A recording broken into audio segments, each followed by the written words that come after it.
नमस्कार दोस्तों, मैं वंदना आपके अपने YouTube चैनल पर। कैसे हैं आप लोग?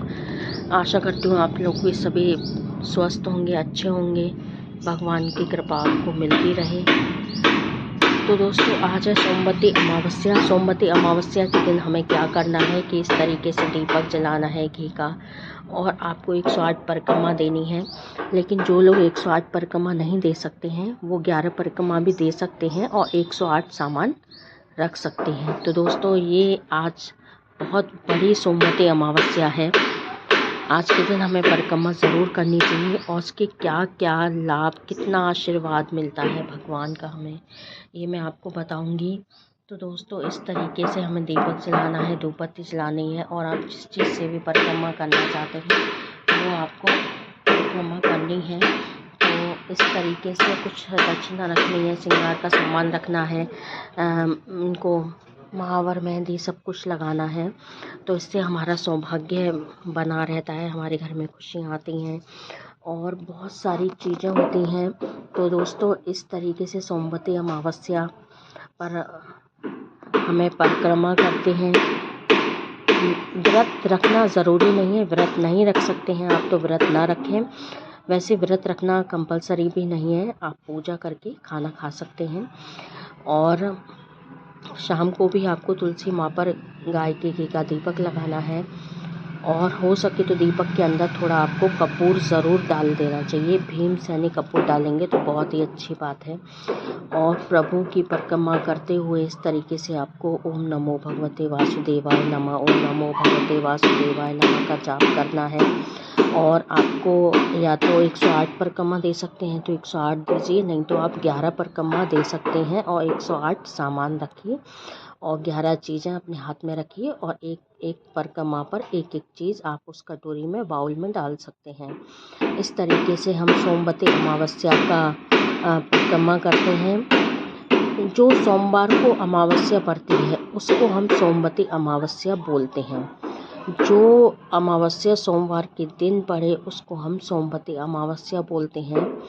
और जिन लोगों ने इस परिक्रमा को नहीं उठाया है, इसको फेरी देना बोलते हैं, जिन लोगों ने इसको नहीं उठाया है उनको सबसे पहले, जब हम उठाते हैं तो उन्हें सबसे पहले पान के पत्ते और एक जौ से उठाते हैं। 108 जौ लेते हैं और जौ से हमें उठाना है। सबसे पहले अगर आप उठाएं तो 108 जौ लें और 108 परिक्रमा करें।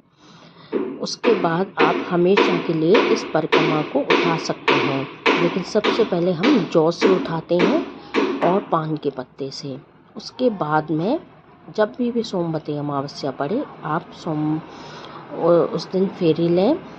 जिन लोगों को चक्कर आते हैं, 108 नहीं दे सकते हैं, तो वो 108 चीज़ें एक बाउल में रखें और 11 चीज़ें हाथ में पकड़ें और 11 परिक्रमा दे सकते हैं। एक एक परिक्रमा पर एक चीज़ आप उस बाउल में डाल दें तो आपकी 108 मानी जाएगी।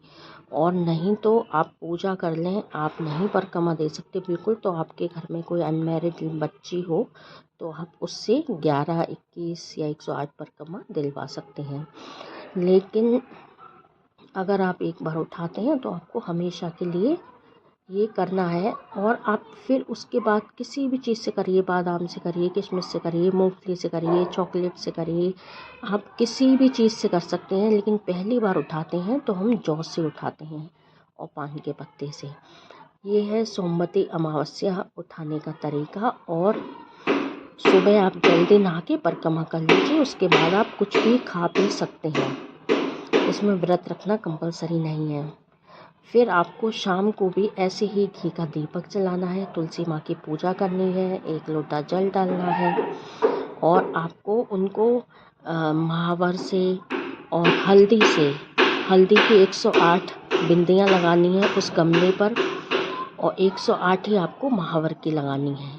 उसके बाद आप पूरा श्रृंगार का सामान, माता को चुन्नी, जैसी आपकी श्रद्धा बने वो आप चढ़ा सकते हैं। लेकिन सबसे पहले गमले पर आपको 108 टिप वो लगानी है महावर की और 108 हल्दी की। फिर हमारी पूजा संपूर्ण मानी जाती है। तो दोस्तों, इस तरीके से आप सोमवती अमावस्या उठा सकते हैं और उनकी पूजा कर सकते हैं। तो सबसे पहले आपको क्या करना है, 108 हल्दी कितनी लगानी है, 108 आपको महावर की लगानी है। फिर आप दीपक जलाएं और जिस सामान से आप परिक्रमा करेंगे वो रखें। और इस तरीके से आपकी सोमवती अमावस्या किस तरह से उठाते हैं, किस तरह से पूजा करते हैं, यह इसकी सही विधि है। नमस्कार दोस्तों, मेरा चैनल अच्छा लगे तो मेरे चैनल को सब्सक्राइब करिए, लाइक करिए और शेयर करिए। आपकी वंदना अब से विदा लेती है। जय महाकाल दोस्तों।